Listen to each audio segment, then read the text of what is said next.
Consignment होता है जब हम एजेंसी बेसिस पर गुड्स अपने बेचें। जैसे समझो, ये है रामलाल,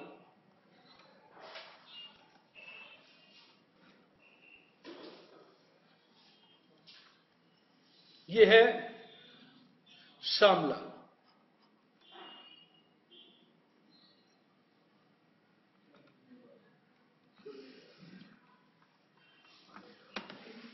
राइट। अब कंसाइनमेंट में क्या होता है, रामलाल इसको गुड्स भेजेगा, गुड्स सेंड करेगा, और जब सेंड करेगा तो कुछ खर्चे करेगा। बेटा बिना खर्चों के तो आजकल पत्ता भी नहीं हिलता। वो कंसाइनर के खर्चे होते हैं। कंसाइनर बोलते हैं मालिक को,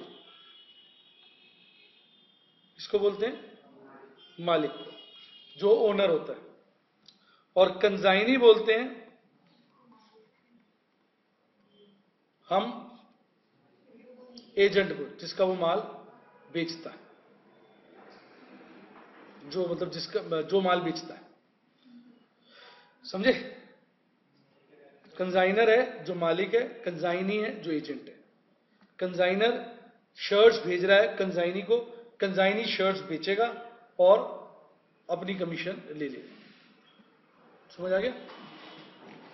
अब कंसाइनी क्या करेगा, गुड्स को सेल करेगा, एक्सपेंसेस करेगा, कमीशन लेगा, हाँ के ना, और बचे हुए पैसे कंसाइनर को लौटा देगा। ठीक। कंसाइनी के दो खर्चे होते हैं, एक होते हैं डायरेक्ट एक्सपेंस। क्या होते हैं, किसके खर्चे बता रहा हूं मैं, कंसाइनी के। डायरेक्ट खर्चे होते हैं वन टाइम खर्चे। क्या, जैसे उसने खर्चा किया, और जैसे मैं कंसाइनर हूं, आप कंसाइनी है, मैं कंसाइनर हूं, आप कंसाइनी है। मैंने आपको गुड्स भेजे, मैंने भेजने पे खर्चा किया, उसके बाद आपको स्टेशन पे गुड्स मिल गए, आपने गुड्स उठाए स्टेशन से और अपने गोदाम में ले गए। तो ये जो खर्चा गोदाम तक का आप करते हैं, आप मतलब कंसाइनी, वो खर्चा कहलाता है डायरेक्ट एक्सपेंस। और फिर जब गोदाम में गुड्स पहुंच जाते हैं, फिर खर्चे गोदाम के हो गए, जब तक गुड्स बिकते नहीं खर्चे होते रहते हैं, वो सब कहलाते हैं इनडायरेक्ट एक्सपेंस। क्या कहलाते हैं, इनडायरेक्ट एक्सपेंस। समझ गया, चित्र समझ में आया। फिर देखो, जो कंसाइनर खर्चे करेगा एक्सपेंस किसके लिए, गुड्स को सेंड करने के लिए, वो तो किसके होते हैं, कंसाइनर के, और वो कहलाते हैं सदा ही डायरेक्ट। क्या कहलाते हैं, डायरेक्ट। डायरेक्ट खर्चे होते हैं जो वन टाइम खर्चे, रिपीट, वन टाइम, भाई एक बार खर्च करके भेज दिया, खत्म। फिर कंसाइनी गुड्स उठाएगा और अपने गोदाम लेके जाएगा, कहां तक, अप टू गोडाउन। वो कंसाइनी के होते हैं, और वो भी क्या कहलाते हैं, डायरेक्ट। अब गोडाउन में गुड्स पहुंच गए, उसके बाद जो एक्सपेंसेस होंगे वो रेकरिंग होंगे, वो तो होते रहेंगे जब तक माल बिकेगा नहीं। तो ये खर्चे क्या कहलाएंगे, इनडायरेक्ट। और ये भी किसके होंगे, कंसाइनी के। पूरी पिक्चर समझ में आ गई। तो आपने अभी तक क्या सीखा कि कंसाइनर मालिक को कहते हैं, मालिक माल भेजता है कंसाइनी को, माल भेजने पे वो खर्चे करता है, वो कंसाइनर के एक्सपेंस होते हैं, और वो क्या कहलाते हैं, डायरेक्ट। कंसाइनी यानी एजेंट रेलवे स्टेशन से माल उठाता है, अपने गोदाम तक लेके आता है, गोदाम तक लाने के जितने भी खर्चे होते हैं वो कंसाइनी के होते हैं, और वो क्या कहलाते हैं, डायरेक्ट। एक बार गोदाम में गुड्स पहुंच गए, उसके बाद गुड्स पे खर्चे होते रहते हैं लगातार, जब तक सारे गुड्स नहीं बिक जाते। इन खर्चों को हम कहते हैं रेकरिंग, और ये कौन से होते हैं, इनडायरेक्ट। डायरेक्ट एक्सपेंसेस क्या होते हैं, वन टाइम। क्या होते हैं, वन टाइम कह लो या नॉन रेकरिंग। समझ आ गया। अब ये बात भी समझ लो, मान लो इसने 6 लाख का माल बेचा, और माल बेचने पे 1 लाख खर्चा हो गया, और इसका 50,000 कमीशन है, तो ये कंसाइनर को कितना पैसा लौटाएगा, 4.5 लाख। जो भी माल, देखो कंजाइनी को मतलब सिर्फ कमीशन से, कोई भी खर्चा होगा, कोई भी बैड डेट होंगे, कोई भी नुकसान हुआ, वो सब किसका है? मालिक का। एजेंट का कोई नुकसान नहीं होगा, उसको सारी चीजें रीइंबर्स हो जाएंगी। किससे? मालिक से। मालिक कौन? कंजाइनर से। उसको तो केवल मेहनताना मिलेगा, किस रूप में? कमीशन के रूप में। कैसा लगा मैडम, आपको कैसा लगा? और जो माल अनसोल्ड होगा, रिपीट, जरूरी नहीं सारा माल बिक जाए साल के एंड पे, कुछ माल अनसोल्ड पड़ा होगा, किसके पास? कंजाइनी के पास। वो किसका माना जाता है? कंजाइनर का। पड़ा कंजाइनी के पास है, पर ओनर तो कंजाइनर ही है ना। तो कंजाइनी का सबसे सिंपल एग्जांपल है ना, मैं आपकी दुकान पे 10 लाख का माल छोड़ गया, मैंने कहा भाई इसको बेच देना, बिक जाएगा तो पैसे मेरे दे देना, खर्चे काट लेना और कमीशन काट लेना, नहीं बिकेगा तो मेरा माल लौटा देना। तो माल किसका है? वो मेरा, बेचा थोड़ी मैंने, आपको बेचने के लिए दिया है। पहले तो मजा आया कि नहीं आया? सारे एक्सपेंसेस कंजाइनर ही बियर करेगा, कंजाइनी कुछ नहीं बियर करेगा। कंजाइनी को केवल कमीशन मिलेगी। वो भी खर्चा, मान लो रेलवे स्टेशन से गोडाउन में लाने का खर्चा 60,000 है, कितना है? और गोडाउन का खर्चा 40,000 है, टोटल क्या हुआ? काट तो लिया उसने 1 लाख। बोलेगा ना भाई 6 लाख का तुम्हारा माल बेचा, 60,000 गोडाउन तक लाने में खर्च हो गए थे, 40,000 गोडाउन के खर्चे हो गए, 1 लाख वो कट गए, 50,000 मेरी कमीशन है। प्रभु 4.5 लाख ले लो। कैसे? 6 लाख में से 1 लाख खर्चों के कट गए, 50,000 कमीशन। पहले बताओ थीम समझ में आ गई सारी? झूठ बोले काला कौवा काटे। देख लो, पहला क्वेश्चन इतना मस्त कराऊंगा कि आप बेहोशी के आलम में खो जाएंगे, चीज एकदम क्लियर हो जाएगी। क्वेश्चन अपना यहां कराऊंगा और यहां अकाउंट बनाऊंगा अलग अलग पेज पे। तो क्वेश्चन भी आपके लिए लिख रहा हूं, क्वेश्चन, और उसको यहां पर समझा भी रहा हूं साथ साथ। कंजाइनर है अपनी बुक्स के अंदर 2 अकाउंट बनाता है। कितने? 2 अकाउंट। कंजाइनर अकाउंट नहीं है बेटे, कंजाइनर बुक्स है। ध्यान नहीं दे रहे निशांत आप? और उसकी बुक में वो 2 अकाउंट बनाता है। बना तो कितने भी लोग, मेन 2 है। एक कंजाइनमेंट अकाउंट,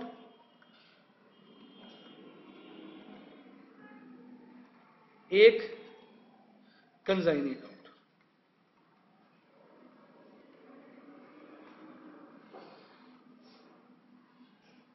कंजाइनी अकाउंट होता है पर्सनल अकाउंट, और कंजाइनमेंट अकाउंट होता है नॉमिनल अकाउंट। कंजाइनमेंट अकाउंट से आपको पता चलेगा कि कंजाइनमेंट के धंधे में कितना प्रॉफिट हुआ, कितना लॉस हुआ, समझे? और कंजाइनी अकाउंट से पता चलेगा कंजाइनी से कितना पैसा लेना है नेट। कैसा लगा? अब मैं यहां पे लिखूंगा जर्नल एंट्रीज, आप कहोगे सर ने तो मदहोश कर दिया, एक ही क्वेश्चन में सब कुछ समझा दिया। यहां क्वेश्चन लिखता रहूंगा, ठीक लगा मेरा स्टाइल आपको? रामलाल, आरएल चलेगा बेटा रामलाल के लिए? माइंड तो नहीं कर रहे आप? Ramlal sends goods costing 2 lakhs, gas करो 2 किसको? Shyamlal, and incurs expenses of ₹20,000 on sending the same. कैसा लगा भाई? स्टोरी की तरह सिखा रहा हूं ना, तो आप थोड़ी देर के लिए सोचो मैं मालिक हूं, मैंने आपको 2 लाख का गुड्स दिया और 20,000 खर्चा किया गुड्स भेजने पर, तो इसकी 2 एंट्री होंगी। एक, जब भी खर्चा होगा कंजाइनमेंट डेबिट, तो खर्चा हो रहा है मेरे हिसाब से consignment account debit to goods sent on consignment. कितने का माल भेजा मैंने आपको? 2 lakh. To goods sent on consignment, ठीक? तो यहां पर क्या आ जाएगा? To goods sent on consignment 2 lakh. बताओ समझ में आ रहा है कि नहीं आ रहा है? स्टाइल अच्छा लगा है? स्टोरी की तरह समझा रहा हूं, लॉजिक क्लियर हुआ? नताशा उदासी क्यों बैठी है? 20,000 रुपए खर्च हो गए, कंसाइनमेंट खर्चा हो गया, consignment account debit to bank. खर्चा कैसे होगा? बैंक या कैश, ठीक है ना? 20,000, तो यहां क्या आ जाएगा? टू बैंक, ब्रैकेट में लिख दो एक्सपेंस, कितने? 20,000।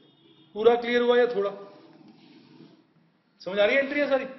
जब भी खर्चा होगा कंसाइनमेंट डेबिट, अब खर्चा होगा कंसाइनमेंट डेबिट, पैसे गए तो बैंक क्रेडिट, ऊपर में गुड्स गए तो goods credit, credit what goes out. कैसा लगा शशि? श्योर? अब Shyamlal received the goods and incurred 10,000 on taking them to go down.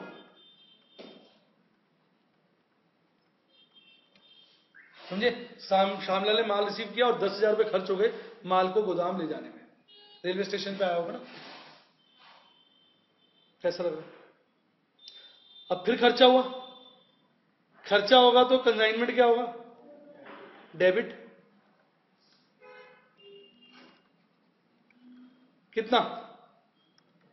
10,000। अब ये टू बैंक नहीं करेंगे क्योंकि हमने नहीं पे किया ना, किसने पे किया? श्यामलाल ने, तो टू श्यामलाल कर देंगे। तो कंसाइनी की जगह आप श्यामलाल भी लिख सकते हो, नाम उसका। तो यहां एंट्री क्या आ जाएगी?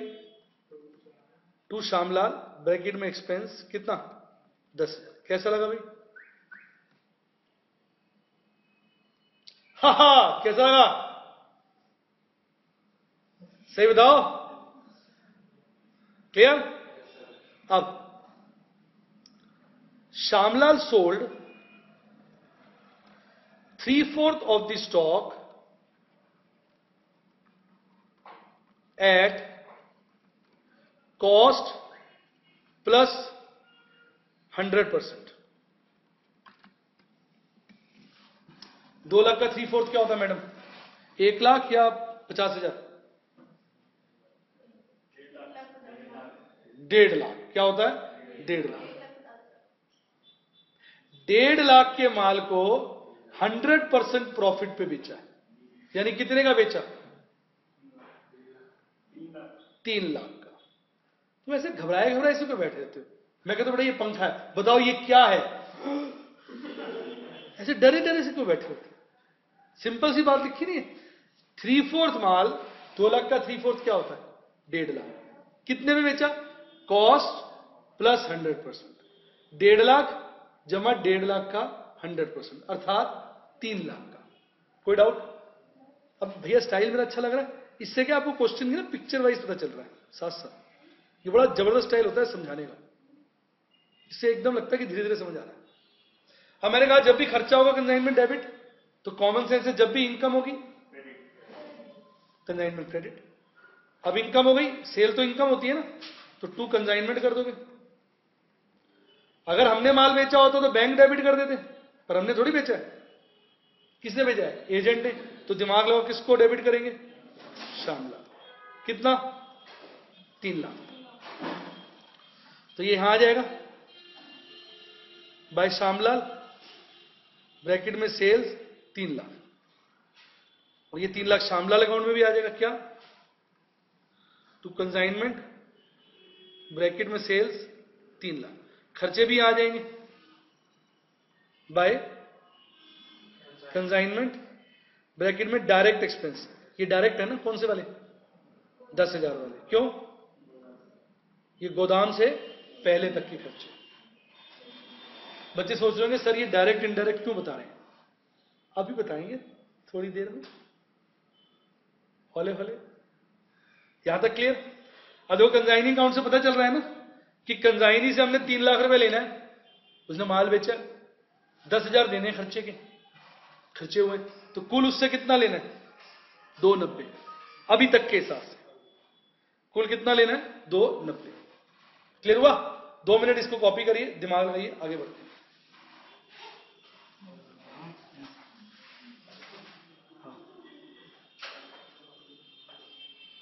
कल लास्ट है मेरा बिल लगा दिया, भेज दिया कंपनी का भी मैं कल बना के दे दूंगा।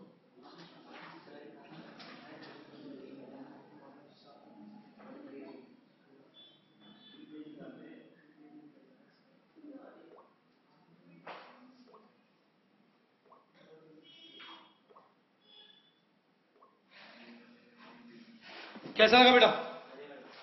ठीक, अब सुनिए आगे। कमीशन टू श्यामलाल इज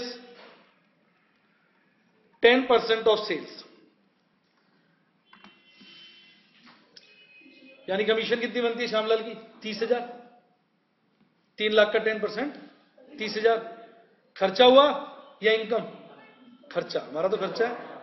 खर्चा होगा तो कंसाइनमेंट डेबिट 30,000। और ये हमारी लाइबिलिटी है, कंसाइनी को देना है। लाइबिलिटी क्या होती है? Credit to Shyamlal 30,000। यहां आ जाएगा टू श्यामलाल ब्रैकेट में कमीशन 30,000, यहां आ जाएगा बाय कंसाइनमेंट ब्रैकेट में कमीशन 30,000। कैसा लग रहा है बेटा? मैम कैसा लग रहा है? फिर bad debts 5% of sales. 3 lakh का माल बिका, बैड डेट कितने हो गए? 5%। 3 लाख का 5% 15,000। ये भी हमारे लिए क्या है? खर्चा। खर्चा होगा तो कंसाइनमेंट डेबिट टू श्यामलाल, क्योंकि श्यामलाल अब हमें कम पैसे देगा ना, 15,000। मर गए तो उससे तो कम ही मिलेंगे। फिर यहां आ जाएगा टू श्यामलाल बीडी। बीडी नहीं है बड़ी, बैड डेट है, बाय बीडी। ये वो वाली बीडी नहीं है, ये बैड डेट्स। ठीक है ना? कैसा लगा? ठीक। अब इसके बाद Shyamlal also incurred ₹10,000 on rent, ₹15,000 on salary of staff of godown। तो ये कौन से खर्चे हो गए? इनडायरेक्ट। कौन से हो गए? इनडायरेक्ट। तो इनडायरेक्ट खर्चे उसने कितने करे? 25,000। कैसे?